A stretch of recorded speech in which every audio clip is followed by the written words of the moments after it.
Parliament ఎన్నికల్లో 16 లోక్సభ స్థానాలే లక్ష్యంగా రంగంలోకి దిగిన టీఆర్ఎస్ ఎన్నికల కసరత్తు వేగవంతం చేసింది.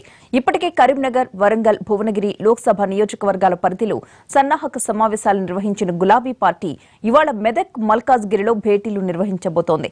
పార్టీ వర్కింగ్ ప్రెసిడెంట్ కేటీఆర్ శ్రేణులకు దిశానిర్దేశం చేయడంతో పాటు నేతలు, కార్యకర్తల్లో జోష్ నింపుతున్నారు. తెలంగాణలో 16 మంది పార్లమెంట్ సభ్యులను తమకు అందిస్తే కేంద్రాన్ని శాసించి నిధులు తీసుకొస్తామని టీఆర్ఎస్ వర్కింగ్ ప్రెసిడెంట్ కేటీఆర్ చెప్పారు. గత 2 రోజులుగా కరీంనగర్, వరంగల్, భువనగిరి పార్లమెంటరీ నియోజకవర్గ స్థాయి సన్నాహక సమావేశాల్లో పాల్గొని ప్రసంగించారు. ఢిల్లీ గద్దెపై ఎవరు నిలవాలో మనమే నిర్ణయించే స్థితిలో ఉండాలని, అప్పుడే అవసరమైన అన్ని పథకాలు మనకు అందుబాటులోకి వస్తాయని పిలుపునిచ్చారు. రేపటి రోజున శాసించి, యాచించి కాదు, అడుక్కొని కాదు, శాసించి 16 మంది పార్లమెంట్ సభ్యులను మీరు మాకు అప్పచెప్తే కేంద్ర ప్రభుత్వాన్ని శాసించి మెడలు వంచి ప్రతి సంవత్సరం వేల కోట్ల రూపాయలు అదనంగా తెలంగాణ ప్రజల ప్రయోజనాల కోసం, తెలంగాణ అవసరార్థం తీసుకునే అవకాశం మనకుంటది. ఇక స్కెడ్యూల్లో భాగంగా ఇవాళ మెదక్, మల్కాజ్గిరిలో నిర్వహించనున్న పార్లమెంటరీ నియోజకవర్గ స్థాయి సన్నాహక సమావేశాలకు హాజరవుతారు. టీఆర్ఎస్ వర్కింగ్ ప్రెసిడెంట్ గా బాధ్యతలు తీసుకున్న తర్వాత కేటీఆర్ తొలిసారిగా మెదక్కు వస్తుండటంతో పార్టీ శ్రేణులు భారీ ఏర్పాట్లు చేశారు. భారీ ఎత్తున స్వాగతం పలికేందుకు సిద్ధమవుతున్నారు.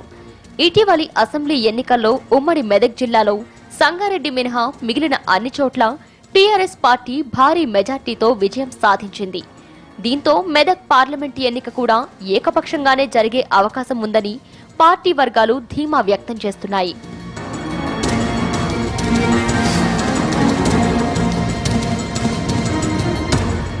సిద్దిపేట, గజ్వేల్, మెదక్, దుబ్బాక, నర్సాపూర్, పటాన్చెరుతో పాటు సంగారెడ్డి నియోజకవర్గాల నుంచి ఈ సమావేశానికి పార్టీ శ్రేణులు తరలిరానున్నారు.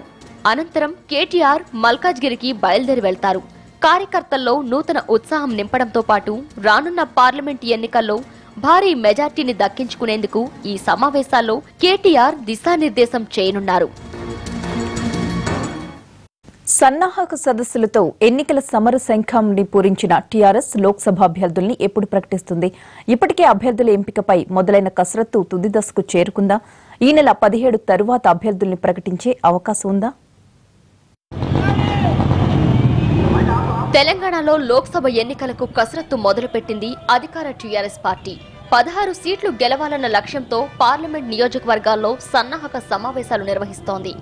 పార్టీ కేడర్లో జోష్ నింపుతోంది. అయితే అభ్యర్థులను ఎప్పుడు ప్రకటిస్తారన్న చర్చ పార్టీలో జరుగుతోంది. ఈ నెల 17 తర్వాత అభ్యర్థులను ప్రకటించే అవకాశం ఉందని పార్టీ వర్గాలు అంటున్నాయి. టీఆర్ఎస్ అధినేత కేసీఆర్ అభ్యర్థులను ఖరారు చేసే పనిలో తలమునకలయ్యారు.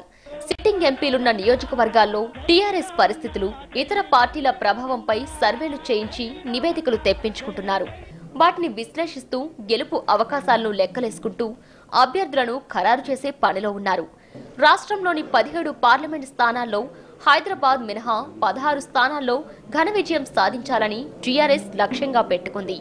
2-3 చోట్ల సిట్టింగ్ ఎంపీలను మార్చే అవకాశం ఉందని పార్టీ వర్గాల్లో ప్రచారం జరుగుతోంది. అభ్యర్థుల ఎంపిక కసరత్తు తుది దశకు చేరిందని పార్టీ వర్గాలు చెబుతున్నాయి. పార్లమెంట్ సన్నాహక సమావేశాలు ముగిసిన తర్వాత అభ్యర్థులను ప్రకటించే అవకాశాలు ఉన్నట్టు పార్టీలో చర్చ జరుగుతోంది.